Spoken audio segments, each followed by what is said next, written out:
வணக்கம் மக்களே! எல்லோரும் எப்படி இருக்கீங்க?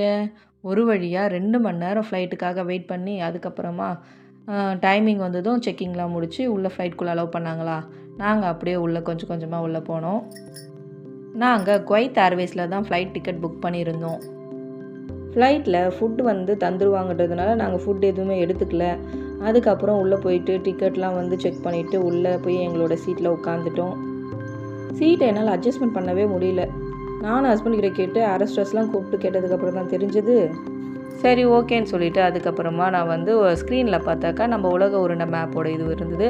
அதில் வந்து டெஸ்டினேஷன் போட்டிருந்துச்சு. குவைத்திலேருந்து இந்தியாவுக்கு போகிற அந்த ரூட்டு எல்லாம் போட்டிருந்தது. கொஞ்ச நேரம் அதெல்லாம் நான் வந்து அப்படியே ஸ்க்ரோல் பண்ணி பார்த்துட்டு கொஞ்ச நேரம் அது கூட இது பண்ணிகிட்டு இருந்தேன். அதுக்கப்புறம் மற்ற நாடுங்களோட இதுவெலாம் வந்து எங்கே இருக்குது அப்படின்னு சொல்லிட்டுலாம் கொஞ்ச நேரம் அப்படியே பார்த்துட்டே இருந்தேன்.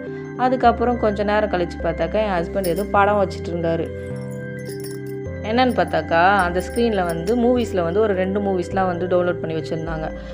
அது என்னென்னா வந்து ஒன்று வந்து புஷ்பா 2வும் இன்னொன்று வந்து இந்த டூரிஸ்ட் ஃபேமிலி அது வந்து டவுன்லோட் பண்ணி வச்சுருந்தாங்க. அதில் வந்து புஷ்பா 2 உட்காந்து அவர் பார்க்க ஆரம்பிச்சிட்டாரு. அதுக்கப்புறம் கொஞ்ச நேரத்துலேயே வந்து ஃப்ளைட்டும் கிளம்ப ஆரம்பிச்சிருச்சு ரன்வேல. அதுக்கப்புறமா கொஞ்சம் நேரத்தில் ஃப்ளைட்டுமே டேக் ஆஃப் ஆகிடுச்சு. மேலேருந்து குவைத் சிட்டியை பார்க்கும்போது அவ்வளோ சூப்பராக இருந்தது. அந்த லைட்டோட வெளிச்சம்லாம் பார்க்க வந்து அவ்வளோ அழகாக இருந்துச்சு. கொஞ்ச நேரம் அப்படியே அதை வந்து ரசித்து பார்த்துட்டு இருந்தேன். தூக்கமே வரலையா, அதுக்குள்ளே 6:30 ஆகிடுச்சு. பைலட்டும் அனௌன்ஸ்மெண்ட் கொடுத்துட்டாரு லேண்ட் ஆக போகிறோன்னு சொல்லிட்டு. எழுந்து பார்த்தாக்கா செம்ம ஃபீலாக இருந்துச்சு. அப்படி ஒரு வியூவு, மேகங்களுக்கு மேலே நான் சூரியனோட உதயத்தை பார்த்தேன். அது அவ்வளோ சூப்பராக இருந்துச்சு பார்க்கவே.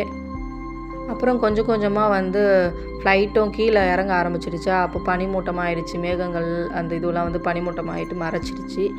அவ்வளோவா வந்து நான் சிட்டியை பார்க்க முடியல. அதுக்கப்புறம் ஒரு வழியாக நாங்கள் வந்து சென்னைக்கும் வந்து லேண்ட் ஆகிட்டோம். அதை தான் இப்போ நீங்கள் பார்க்குறீங்க. அப்புறமா செக்கிங்லாம் முடிச்சு வெளியே வந்து ஃபேமிலியை மீட் பண்ணும்போது அவ்வளோ சந்தோஷமாக இருந்துச்சு. இந்த வீடியோ பிடிச்சிருந்தா லைக் பண்ணுங்கள், ஷேர் பண்ணுங்கள், சப்ஸ்கிரைப் பண்ணுங்கள். டாட்டா பாய்.